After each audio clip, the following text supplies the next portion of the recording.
Good morning, everybody. Welcome to my channel Vijayalakshmi. Today's topic is స్మృతిలోని రకాలు.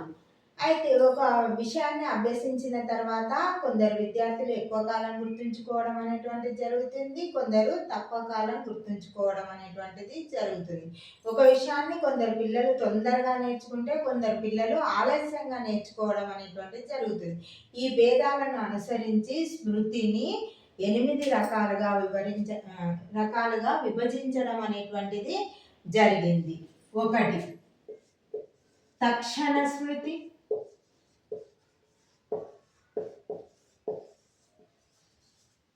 2 స్వల్పకాలిక స్మృతి,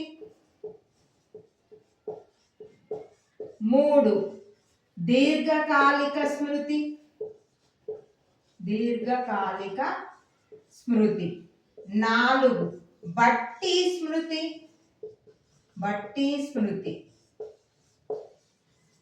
5 తార్కిక స్మృతి,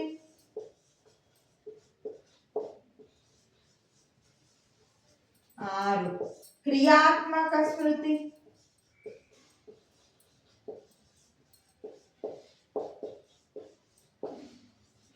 7 నిష్క్రియాత్మక స్మృతి,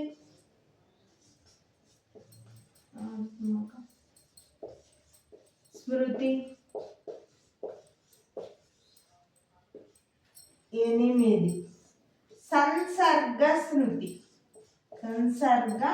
స్మృతి.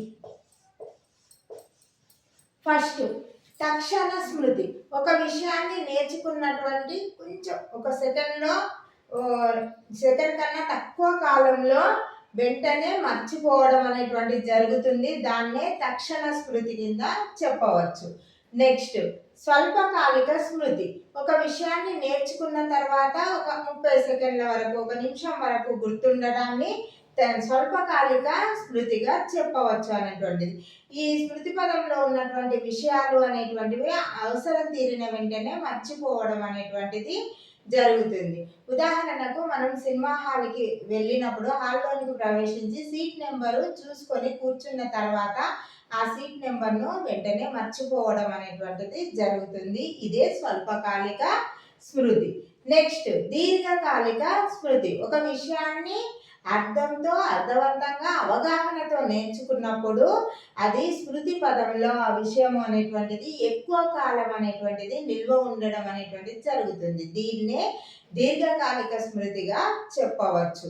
చిన్నప్పుడు నేర్చుకున్నటువంటి విషయాలను గురించి వివరించడం మరియు విశ్లేషించడం, మళ్ళీ తర్వాత దాని గురించి పరిశోధనలు అనేటువంటిది చేయడం అనేటువంటిది జరగడాన్ని దీర్ఘకాలిక స్మృతి కింద చెప్పవచ్చు.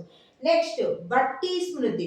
అర్థంతో సంబంధం లేకుండా, అవగాహన అనేటువంటిది లేకుండా విద్యార్థులు ఒక విషయాన్ని వల్లెవేయడాన్ని బట్టి స్మృతిగా చెప్పవచ్చు. యూకేజీ, ఎల్కేజీ చదివేటటువంటి పిల్లలు అర్థంతో సంబంధం లేకుండా ఎక్కాలను వల్లెవేయడం, సంస్కృత శ్లోకాలను వల్లెవేయడం అనేటువంటిది జరుగుతుంది. దీన్ని బట్టి స్మృతి కింద చెప్పవచ్చు.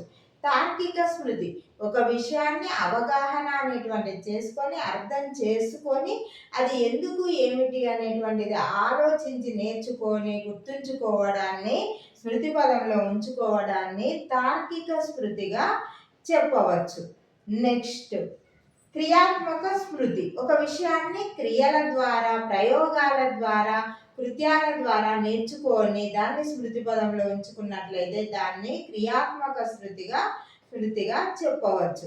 ఈ క్రియాత్మక స్మృతికి ఉదాహరణ అంటే ఆర్కిమిడీస్ సూత్రాన్ని ప్రయోగం ద్వారా తెలుసుకోవడం, మళ్ళీ త్రిభుజ నిర్మాణాలు అనేటువంటివి చేయడం, చతుర్భుజ నిర్మాణాలు చేయడం, ఇంకా కొన్ని కథలు తెలుగులో అయినట్లయితే లాంగ్వేజెస్లలో కథలను, నాటకాలను, స్టోరీలను, పాఠ్యపుస్తకంలో ఉన్నటువంటి పాఠాలను నాటక రూపంలో వేయడం, నాటకీకరణ చేయడం ద్వారా ఆ విషయాలను గుర్తుకు ఉంచుకోవడాన్ని క్రియాత్మక శృతి కిందికి చెప్పవచ్చు. నిష్క్రియాత్మక శృతి.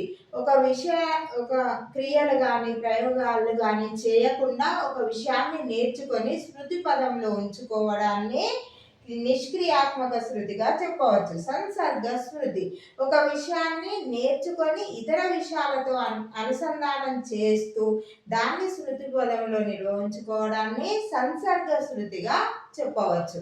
నా వీడియో కనుక నచ్చినట్లయితే లైక్ చేయండి, షేర్ చేయండి, నా ఛానల్ని సబ్స్క్రైబ్ చేసుకోండి. మీరు ఇచ్చేటటువంటి లైకుల వల్ల నా వీడియో ఇంకొంతమందికి చేరే అవకాశం అనేటువంటిది ఉంటుంది.